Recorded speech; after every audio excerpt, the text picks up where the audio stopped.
Esse podcast é apresentado por b9.com.br.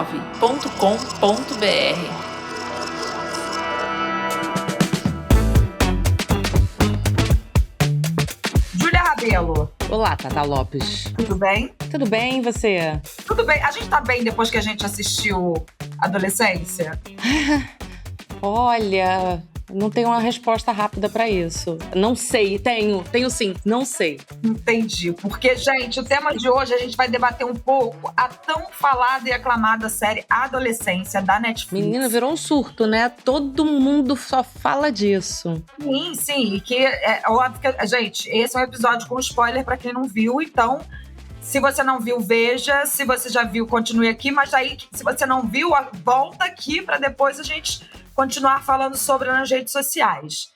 Bom, Adolescência é uma série inglesa da Netflix em que conta a história de um adolescente de 13 anos que assassina a sua coleguinha de escola. Ela é retratada em 4 episódios e cada episódio tem um plano sequência, o que é muito impressionante de se ver. Para quem não sabe, plano sequência é quando a câmera segue todos os personagens e não tem corte. Você não tem corte em cena. Então, existe uma dificuldade, assim, é uma coisa muito difícil de se gravar, né? Porque a gente, quando está gravando, a gente corta, não sei o que, eles não. Eles fizeram tudo direto. E conta essa história desse garoto, de uma família normal, né?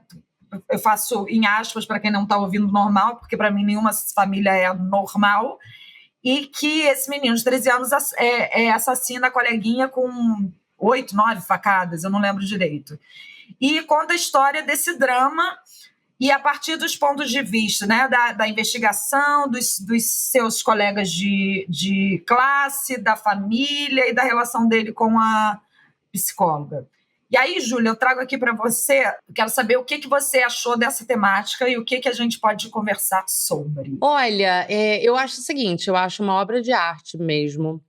Acho que tem, primeiro falando tecnicamente, assim, tem questões técnicas que são surreais de realização, como você falou, plano sequência, porque assim, para quem eu e Tatá, nós somos atrizes, então a gente trabalha com isso. A gente consegue ver por dentro quais são as dificuldades técnicas. Então, você realizar uma cena que seja de plano sequência é um balé tipo Bolshoi, tá? Porque assim, não necessariamente a vez que o ator lembrou o texto, fez todas as marcas, não sei o quê, é a mesma que vai dar certo com o foco da câmera. Aí tem problema de som. Aí, por exemplo, na série tem a coisa da figuração, aí tem gente que... Então, é um nível de realização bizarro. Assim, por si só, isso já é um feito muito tecnicamente extraordinário. Aí ainda tem isso, assim, é o primeiro trabalho do menino. O episódio 3... que é um episódio de um nível de sofisticação, de interpretação, porque o que se fala, como se debate, o tema por si só, que daqui a pouco a gente já entra no tema, o tema por si só, ele já tem tantas camadas, eu acho que essa série é um print dos tempos atuais, sabe? Um print, assim, ali do nervo do negócio. Então, o terceiro episódio, que é um texto interessantíssimo, problematizando, trazendo à tona isso, que ele não aponta uma solução, ele só faz o retrato, não só, né, sem minimizar, mas ele faz um belíssimo retrato. Cara, esse menino é a primeira vez que ele estava gravando na vida dele. Não dá, é muito bom, é muito bizarro, tudo é muito bizarro, mas esse menino que não tem nenhuma experiência de set, conseguir atravessar essa maratona que é aquele episódio, entregando tudo que ele entregou, porque é um nível de sofisticação, de complexidade de sentimentos humanos, que ele é muito jovem, ele trouxe todos, assim, claro que tem todo um trabalho de preparação por trás de tudo isso, mas eu fico muito abismada, e a atriz também é fabulosa. Esse terceiro episódio, ele me tocou na alma em tantos momentos. Ai, meu Deus, não, e assim... Eu acho que essa série, ela é uma obra-prima para mim, porque eu acho que ela faz o que de melhor a arte pode fazer. Ela fala em muitas camadas, não só no roteiro, no falar, mas ela também faz um percurso emocional e dramático do que a gente está vivendo hoje em dia, que a gente às vezes não consegue nem colocar em palavras ainda. E tem uma coisa também que eu acho muito impressionante, que essa série poderia ter caído no clichê de ter retratado esse menino como um psicopata, como uma pessoa muito perturbada, com uma família disfuncional e com sérios problemas. E aparentemente, o menino estava passando por coisas que talvez nós todos já tivéssemos passado, com o diferencial da crueldade das redes sociais, que é uma coisa com a qual a gente está aprendendo a lidar agora, porque a gente está no meio desse processo de criação de inteligência artificial, de globalização, em que eu estou aqui, eu posso falar com alguém na Holanda, como eu estou falando com a Júlia em vídeo. Então, eu acho que essa série poderia ter caído num lugar comum de esse menino é um psicopata e não chegou nesse lugar. O criador da série, que é o pai do menino, um dos criadores, né, mas que é um super ator, Stephen Graham, né? Ele nas entrevistas, falando sobre o trabalho, ele fala uma coisa que é o seguinte, que ele não queria retratar, ele queria falar sobre uma questão que é o seguinte: um menino, um adolescente, início de adolescência, em condições de temperatura e pressão normais, do tipo, tem um pai e uma mãe dando educação, olhando para ele em casa, não sei o quê, sem ter, assim, foi abusado, algum problema que faça um desvio sério. Um trauma... Que tenha sofrido um trauma, né? Apesar de que ele sofre. Sim, mas querendo dizer isso, em condições que a gente está considerando, que a gente está chamando de normal, tem o seu adendo aí, mas assim, temperatura e pressão normal, uma criança que passa por isso é capaz, na sociedade atual, de executar isso. Não é que ele tenha internalizado uma psicopatia, alguma coisa, ele quis dizer que no ambiente normal, do jeito que a gente está nesse momento, é capaz disso acontecer. Não é só capaz, tem acontecido com frequência. E aí eu acho interessante que na fala, quando ele dá entrevistas, ele vem com aquele ditado que eu acho lindíssimo, que é que para criar uma criança precisa de uma aldeia inteira. E eu acho que a série, quando ele traz essa fala, eu acho que ela é um resumo da série, né?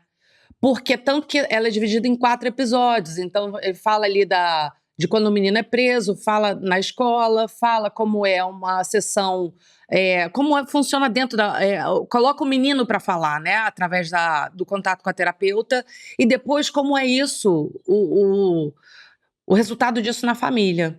Então, eu achei muito interessante ele querer ir por esse caminho, e ele já começa assim, não é, será que ele matou? Assim, no início da série, na sequência, a gente já sabe. Não, é a última cena que revela que foi ele que matou mesmo. A última cena do primeiro episódio. Mas é que não é uma série baseada num mistério de será que o menino matou ou não matou. E a série, na verdade, ela vai ambientando isso e mostra que foi. E aí, depois o resultado... Tanto que não mostra nem o julgamento, não é sobre isso. Não é sobre isso. É sobre o quanto a internet, o quanto a gente tem que estar preocupado. E quando eu falo a gente, eu não sou mãe, mas quando eu falo a gente enquanto sociedade, e quando a gente enquanto sociedade, eu falo de familiares, amigos, professores, escola, governo, todo mundo unido para cuidar destas crianças num universo completamente disponível para elas, que são as redes sociais. Porque crianças são cruéis também, sabe? E as crianças são cruéis e fofas. Tem um monte de criança cruel. Eu fui uma criança cruel também. E também tive criança que foi cruel comigo. Mas quando você não tem essa supervisão de todo o resto, essa crueldade pode virar uma coisa muito traumática para quem está recebendo a crueldade, e pode transformar a pessoa que está cometendo a crueldade numa coisa muito pior, numa pessoa muito pior quando crescer, né? Então, porque eu não sei, eu convivi com crianças cruéis, e além de ter sido uma criança cruel, em algum momento a gente nenhuma criança maneirinha, sabe? São seres humanos que estão aprendendo a sobreviver. Faz parte do processo educacional, é você dar ferramentas para que aquela criança que está em formação para virar um ser humano aprenda a manejar essa coisa que é o ser humano, assim, Exatamente. no instinto, não sei nem se a palavra é instinto, mas enfim, ali no cru, No cru, na sementinha que a criança tá crescendo. E, e eu acho importante, assim, eu tive muitos debates, assim, grupos de roteiristas, algumas mães. É difícil, assim, eu que não sou mãe, é muito difícil.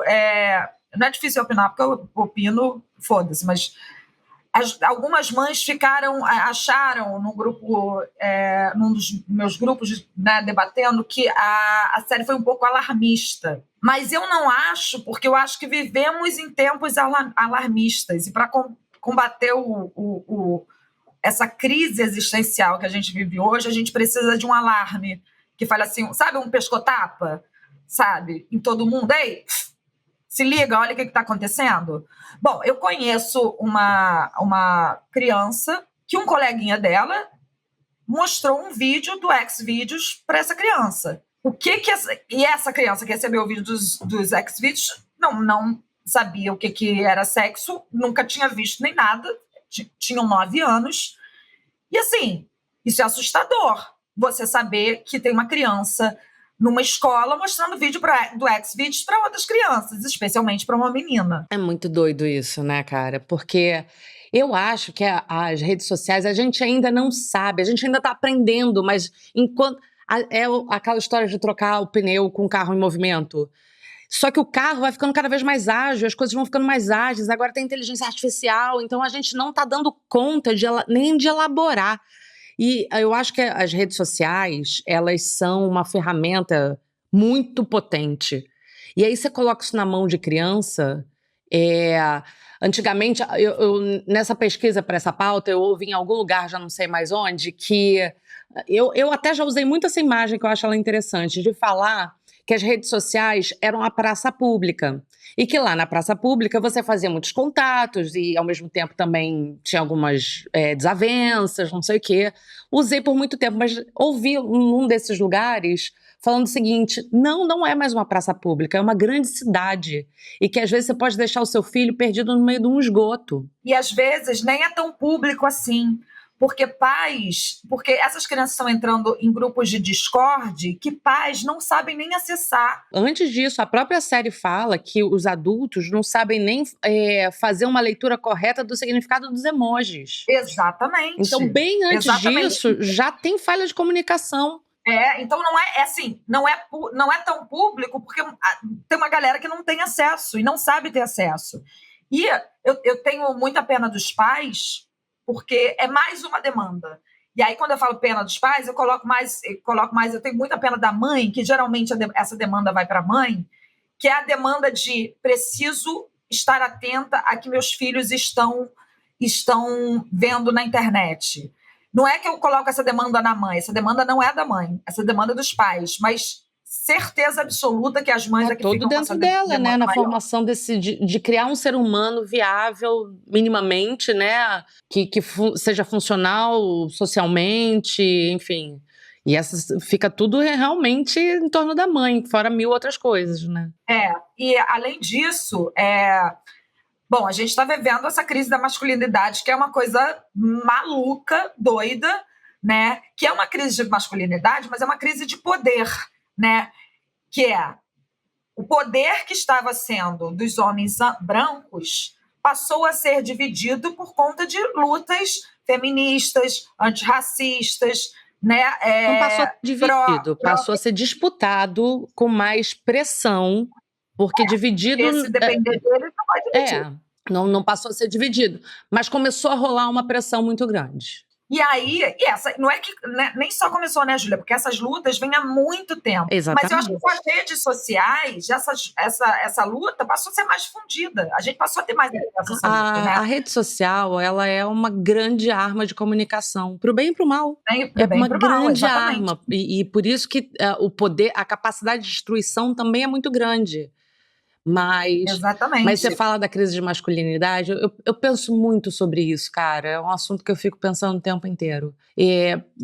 Primeiro, assim, uma das coisas que quando me vem à cabeça é o seguinte: redes sociais. A gente tem essa coisa de ser uma grande arma, e que as pessoas que antigamente não tinham capacidade de ter voz no debate conseguiram se organizar e fazer mais pressão. Então, assim, as questões raciais, as questões feministas, tudo isso começou a fazer mais pressão e fez com que esse homem, esse masculino, começasse a sentir que não estava confortável do jeito que era antigamente. Então, eu acho que a gente riscou uma linha e falou assim, não. Então, eu acho que esse homem, onde tudo era sistematizado, uma sociedade sistematizada, onde ele era o grande líder da matilha, ele começou a ouvir não de todos os lados. E com muita pressão.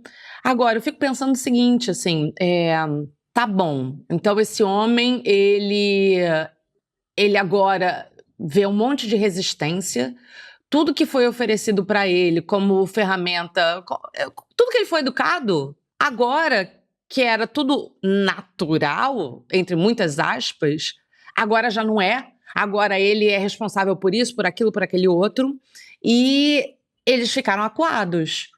Aí eu fico pensando nisso, tá, ficaram acuados, e aí você tem as redes sociais, você tem esse momento que são esses algoritmos, esses gestores dessas grandes redes sociais, Zuckerberg falando, falta um espírito de masculino, como que era? Uma masculinidade, alguma coisa assim. Você tem o Elon Musk também abraçando qual é o nome do Tate? O cara que é inclusive citado na série? Foi acolhido lá no Twitter pelo Elon Musk, ele foi banido de outras redes sociais. Então, você tem todo um favorecimento dessa masculinidade, né? E as redes sociais começam a oferecer com muita demanda. Tipo, o vento fica a favor para espalhar misoginia, para espalhar agressividade contra a mulher. Não, é isso. Se um moleque de 13, 14 anos, ele entra no Instagram, ou no TikTok, ou nessas redes sociais, naturalmente ele vai ser bombardeado com esse tipo de conteúdo, tipo do Andrew Tate, ou do Red Pill, ou do careca lá do Campari. Exatamente, mas aí você pensa, sou um homem aqui que fui ensinado que se eu trabalhar, se eu for à luta, eu vou ter como uma recompensa uma mulher fazendo as coisas, provendo minha família, sendo rainha do lar, essas coisas. E aí, não é assim. Não é bem assim não, queridão. E aí esse homem fica desamparado. E quem tá lá para acolher ele são a machosfera. Então, eu tava pensando nisso, eu não sei nem se você concorda, eu vou jogar aqui o pensamento ainda em aberto. Eu fico com a sensação de que esse homem tá à deriva aí e não tem um plano de educação. A gente está desconstruindo uma masculinidade que é extremamente violenta. A gente estava conversando sobre essa pauta e eu falei com você que eu acho que os homens, eles são os guardiões da violência, né? E assim, isso, você ser o porta-bandeira da violência também é muito violento. Eu não quero minimizar as lutas e as coisas, não. Mas eu fiquei pensando, não tem um plano B, não tem a gente tem que, enquanto sociedade, criar uma masculinidade funcional, que funcione, né? A minha única questão, e é um ponto que às vezes eu e a Júlia divergimos, é que eu não acho que esses homens estão a fim de aprender alguma coisa. A gente não diverge disso, não. Eu super concordo com você. É o que você fala, como é que a gente propõe uma conversa para quem não quer conversar? Como é que a gente dialoga com quem não quer conversar? Porque é muito difícil você perder um espaço de poder. E quando eu falo isso, digo nos nossos trabalhos, por exemplo, Júlia. Quantas vezes você perdeu um trabalho para uma pessoa negra, queer e não sei o quê? Eu perdi várias vezes e tá tudo bem. Exatamente. Porque tá na hora, já passou da hora, não era nem para ter sido diferente. Mas sabe o porquê tá tudo bem? Porque na prática acontece muita coisa, mas tá tá tudo bem, a gente diz que tá tudo bem, porque a gente foi em busca de informação para poder entender a necessidade. A gente não se coloca em primeira pessoa, a gente olha para a história, para o coletivo e fala, cara, se a gente não atravessar e fizer essa transformação, nunca vai ficar melhor. Mas a gente tem essa alfabetização, a gente foi em busca dessa... Mas a gente tem essa alfabetização, Júlia, e a gente tem também a... E por que a gente tem essa alfabetização? Porque a gente também a mulher branca também é um grupo desfavorecido. Não tem comparação em relação à mulher negra, indígena, PCD, queer, não tem comparação. Porque mas a gente também é. Sim, total, mas então, a mulher branca também tem que fazer uma autoavaliação de algumas responsabilidades também, né? Total, mas assim, total. Principalmente as mulheres brancas e a gente, né, dita feminista do feminismo branco, né, que não era nem para existir essa divisão, né, feminismo branco, feminismo preto, a gente já conversou sobre isso. O lance é que eu acho que falta... Quando eu falo de oferecer um plano B, e também não acho que mulher tem que ficar educando o homem, não sei o quê, mas eu tô pensando primeiro no todo como sociedade, assim, acho que falta a gente descobrir que caminho é esse, que outro lugar é esse, porque precisa de um outro lugar. Você sabe que, assim, eu vejo os meninos, você tá aqui, os meninos do Vralcast, Caetola, e esqueci o nome dele. Rafael, que faz o Vralcast. Eles ali têm um ponto muito bom na desconstrução do macho, que eles vão pelo humor, né? E tudo que vai pelo humor eu gosto muito. Quando eles colocam aqueles dois personagens, macho branco, preconceituoso, conservador, num lugar de ridículo. E eu acho isso muito bom, porque quem se identifica... Bom, pode ter alguém que olha aqui e fala assim, não sou assim, mas quem tem muita gente, muitos jovens que podem ver esse programa e falar assim, caralho, brother, esse cara existe e esse cara é ridiculão. Mas eu concordo totalmente com você, mas isso para um homem que foi educado nessa sociedade, nas bases, vamos dizer, anteriores. Agora, para um menino que está em formação, um menino de 12 anos entrar na sociedade e entender que o papel do ridículo é ele, precisa ter um suporte também de um outro caminho. Olha, esse caminho aqui é ridículo, mas esse outro caminho aqui... E eu acho que a gente ainda está construindo esse caminho. E aí você tem todas umas redes sociais favorecendo. Quem acolhe é a machosfera.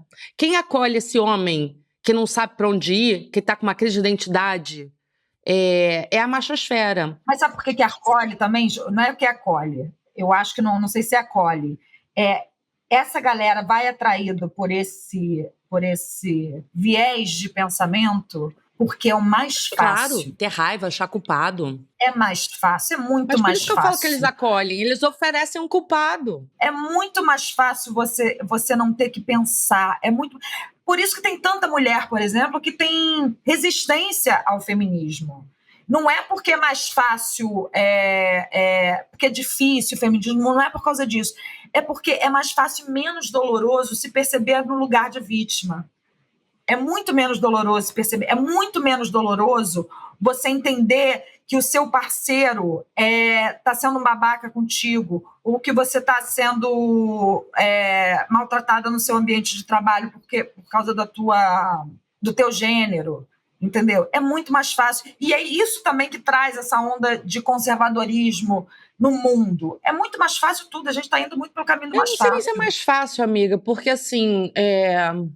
Eu acho que é o ensinado, é o lugar onde a máquina está girando, porque eu lembro que eu sempre tive muita angústia de entender algumas coisas que eu, desde pequena, achava muito injusto que acontecia, sabe? Dessas questões de diferença de gênero. Tinha umas coisas que eu falava, cara, batia uma angústia, eu ficava sempre com aquela coisa no peito, alguma coisa que eu não entendia, não conseguia, sabe, uma coisa que você não digere.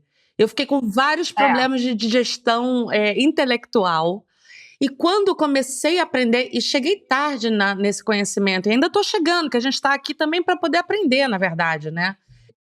Quando você vai colocando nome também, algumas coisas, parece que muda, né? Assim, nenhum lugar é confortável. O lugar de quando você não sabe é angustiante porque você não sabe da palavra.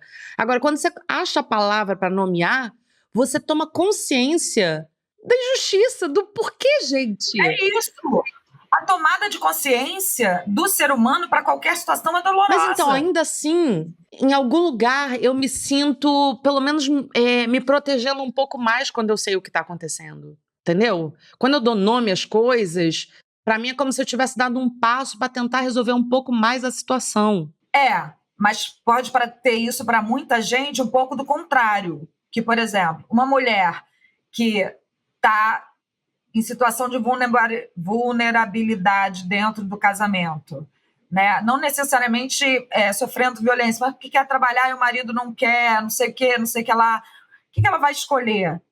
Brigar com o marido, acabar com o casamento ou continuar como dona de casa? Porque a vida dela, de alguma forma, está tranquila. Imagina, se ela não tem nem como pagar, não tem nenhum dinheiro para ter autonomia, né? Exatamente. Então, assim, vivemos tempos muito difíceis. Essa série traz para a gente, assim, uma reflexão importantíssima do que estamos fazendo com as nossas crianças e quando a gente não quer jogar essa trolha para os pais, a gente enquanto sociedade, porque eu acho que existe também um papel do governo em que ele está sendo relapso. E governo, não estou falando governo federal, não. Eu estou falando todas as instâncias governamentais, sabe? A gente precisa olhar para essa criança, e não só numa educação de tem que ter a melhor escola, não sei o quê.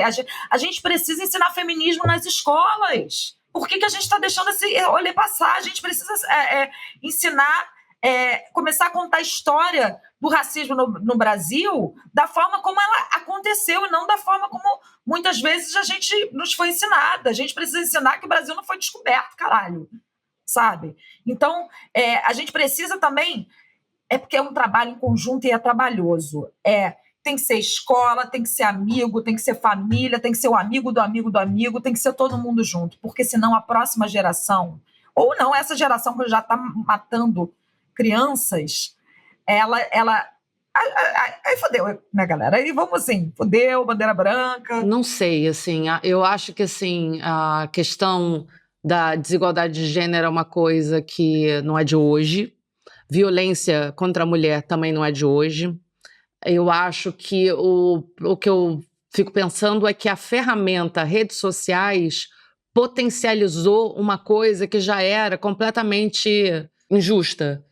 Então, cara, eu fico pensando muito como é que a gente tá completamente entregue à dinâmica redes sociais hoje em dia. É uma dinâmica que a gente já não consegue viver sem. Muita gente faz dinheiro dali, é a nossa rede de comunicação. A gente tá aqui, ó, a gente tá operando em rede social aqui. Como é que um lugar que virou tão importante, a gente não sabe o algoritmo disso? Tá impulsionando para onde?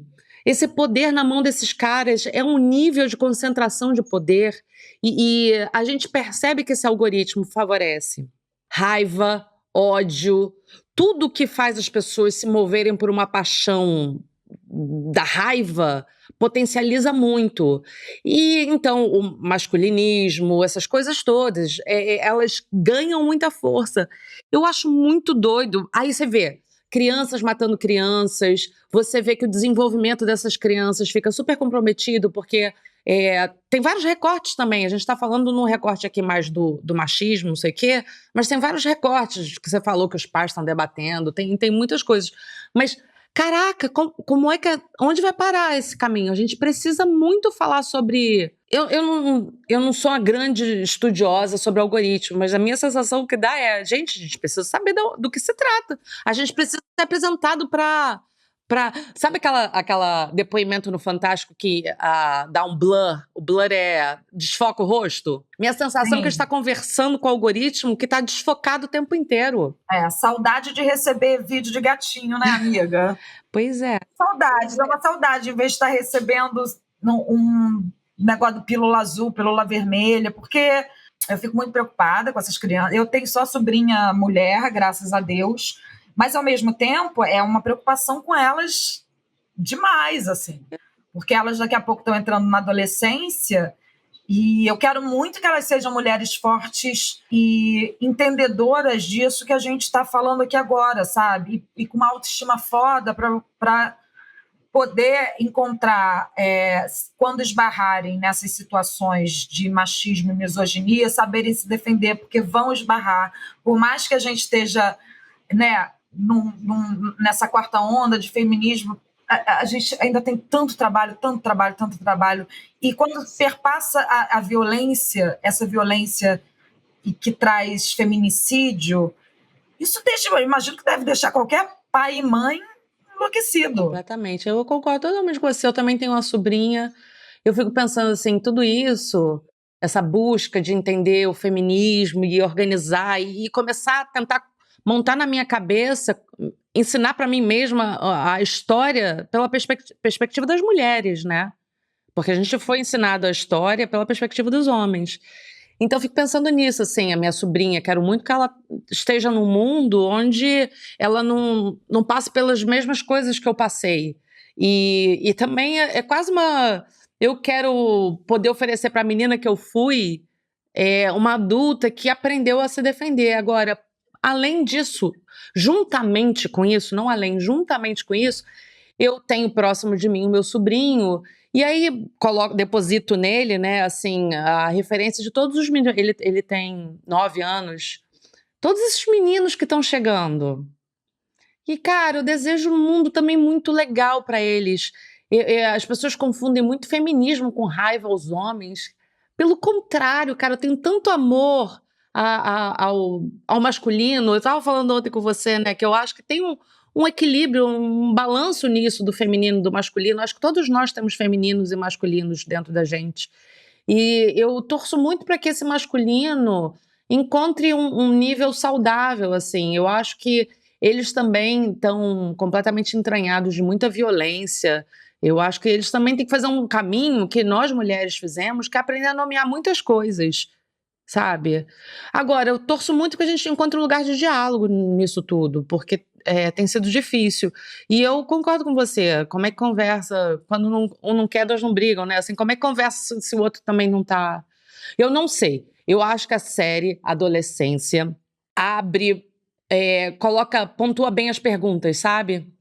Coloca as perguntas na mesa, assim. E eu quero rever, porque eu acho que é uma série que cada vez que a gente assiste, a gente vai encontrando, sabe, mais perguntas e mais, porque também o diálogo é muito delicado, né? Cada pergunta e cada resposta no episódio da terapeuta assim, né? E a reação do menino e a reação da terapeuta, acho que é uma série que todo mundo precisa ver e rever, para a gente tentar entender um pouco esse mundo que a gente está vivendo e para tentar se preparar para as coisas que vêm por aí, porque vem chumbo por aí. Eu fico pensando assim, quando tem algumas coisas que me mexeram muito comigo. A parceira do policial, que eles têm 2 cargos diferentes, eu não lembro o nome do cargo. Ela fala uma hora assim, me dá um incômodo muito grande que tudo agora é a respeito dele e ninguém vai falar sobre ela, sobre a menina que morreu. É tudo por que ele fez isso, é tudo em torno da figura dele e pouco se fala de uma vida que não teve direito de acontecer. Isso me tocou pra cacete. Esse diálogo também me tocou lindo. muito. Quando o menino faz xixi quando a polícia chega em casa, eu acho que mostra claramente que é uma criança sem noção, perdida. Aí, o 3º episódio todinho ele me toca, cara. E quando ele fala, eu quero que você goste de mim. E ela é gênia, gente. Ela é linda. Ela sustentando a dor daquele conflito todo, né? E o último pai ninando aquela cama vazia. Que é a cama vazia dele também, né? Assim, quando ele pega aquele ursinho, ele tá chorando não só pelo filho, mas por ele também. É muito doído, assim. É muito lindo. É muito lindo. É muito, muito bonita a série. Gente, então temos aí uma resenha, fizemos quase um Isabela Boscov. Cara, e daria pra falar muito mais, né? Mas espero que vocês gostem desse episódio e continuem aí assistindo e divulgando, por favor, porque a gente faz esse podcast na raça e precisa da divulgação de vocês. Vem conversar com a gente, vem conversar com a gente. Eu acho que... Tem uns homens que chegaram para falar no coisa, reclamar, você viu? Não, mas alguns também comentam curtindo, tá? Só para não falar que todos reclamam, mas... É porque o último da futilidade reclamaram pra caramba. Mas é uma conversa, a gente tem que conversar, tem que estar aberto. Eu vou lá conversar com eles, eu vou falar, vamos lá, vamos conversar. Você assistiu inteiro? Porque também a pessoa assiste o corte e fica com raiva. Já vem logo coisado. Ficou com raiva, organiza a raiva e coloca de uma maneira em que dê para formalizar uma conversa, não uma briga. Mas vamos nessa. Isso. Até porque esse é o lado bom das redes sociais, né? A gente poder ter essas conversas não num mesmo ambiente físico, né? A gente consegue expandir isso. Exatamente. Vamos nessa. Vamos lá. Bom, para me seguir nas redes sociais, eu sou a Fantástica Tata Lopes. @Julia Rabelo, Rabelo com 2 L's. E esse daqui você segue, é o @Incomodada Ficava a Sua Avó. E a gente está em todas as plataformas de áudio e também no YouTube. Então fica sempre com a gente até semana que vem. Até semana que vem. Amiga, você tá bonita hoje. Tá bonita, menina. Fiz um skincare domingo. Olha aí. Carisma é carisma, né? Tá. Não, chama skincare. Amiga, tchau. Até semana que vem.